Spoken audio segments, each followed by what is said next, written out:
follow your passion first. When I retired from the game, I sat there asking kind of all the wrong questions. What's the biggest industry I can get into? And it's all the wrong stuff.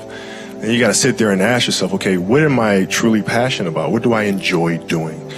And when you feel that way, honestly, you feel like you have never worked a day in your life. It's the most fun thing in the world. You get up in the morning excited about what you're doing.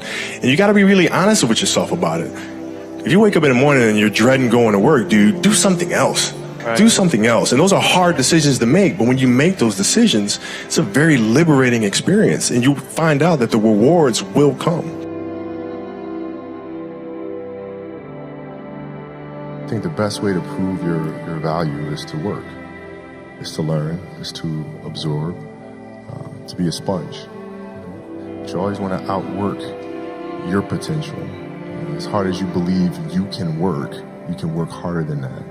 And that's what I tried to do when I first came in the league. But basketball is such a direct competition sport that me coming in at 17, I hated when my teammates would say, I get hit with an elbow, right? Shaq would hit me with an elbow in practice. And Nick Van Exel would come up and say, are you okay? I'm like, what? Are you okay? What the hell's wrong with you? So I always had that extra chip on my shoulder. So every day in practice for me was really trying to annihilate everybody that I was playing against. Because I wanted to prove you don't need to babysit me. I'm fine, And so it's always that competitive nature, the work ethic, and curiosity. Because I asked a lot of questions. Playing with Bryant Scott, I asked him a lot of questions. Eddie Jones, who was great at chasing guards off the screens, and I didn't understand how to do that. I would sit with him before practice, after practice. Magic, all the Laker greats, I would always sit down and just ask them questions about certain games that I studied growing up. What actually happened there? What did you feel there and why? We were playing against the Lakers, Tom, and we were out here in LA. So the game was at 7. I was like, you know what? I'm gonna come to the Staples Center because we're playing. This is when the Lakers had Kobe and Shaq. Okay, this is like the championship Lakers. So I'm gonna get there at 3 o'clock. And I want to make sure I make 400 made shots before I go back into the room, and then I sit in the sauna and I get ready for the game. So, get in the car, get to the gym, get there, and as I'm walking onto the court, who do I see? I see Kobe Bryant, already working out. So once I set my foot across that line, I started working out. And so I worked out for a good hour and a half. And when I came off, after I was done, I sat down, and of course I still heard the ball bouncing. I looked down, I'm like, this guy's still working out. He was working out for it looks like he was in a dead sweat when I got here. Right.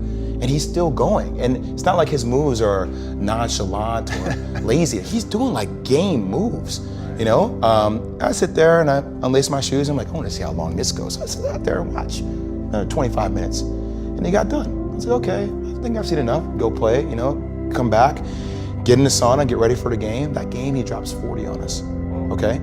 And after the game is over, I'm like, I have to ask this guy. I have to understand, why he works like that. Right. So after the game is over, I'm like, hey, Kobe, why were you in the gym for so long? He's like, because I saw you come in. And I wanted you to know that it doesn't matter how hard you work, that I'm willing to work harder than you.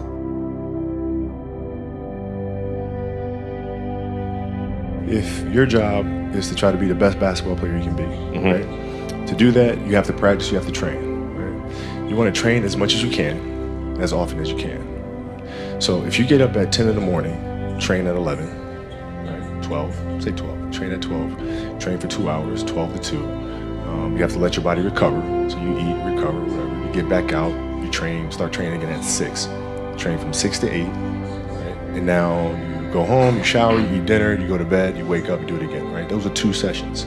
Right, now imagine you wake up at 3, you train at 4, you go 4 to 6, come home, breakfast, relax, blah, blah, blah. Now you're back at it again, 9 to 11, right? Relax, and now all of a sudden you're back at it again, 2 to 4, and now you're back at it again, 7 to 9. Look how much more training I have done by simply starting at 4, right? And so now you do that, and as the years go on, the separation that you have with your competitors and your peers just grows larger and larger and larger and larger and larger. And by year 5 or 6, doesn't matter what kind of work they do in the summer, they're never going to catch up because they're 5 years behind.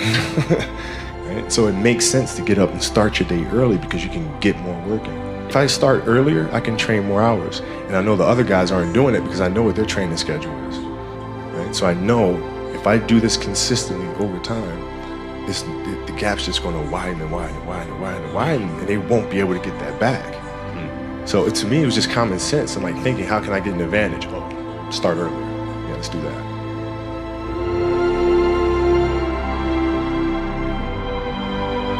How do you develop that, or where do you learn that from? Well, I think it's just a matter of what's important to you. What's important to you for whatever reason. I felt like I didn't feel good about myself if I wasn't doing everything I could to be the best version of myself. If I felt like I left anything on the table, it would eat away at me. I wouldn't be able to look myself in the mirror. And so the reason why I can retire now and be completely comfortable about it, because I know that I've done everything I could to be the best basketball player I could be.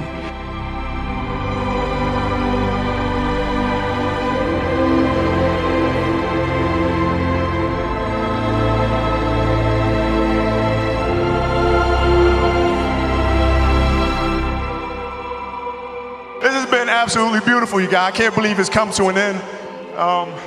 You guys will always be in my heart. And what can I say? Mamba out.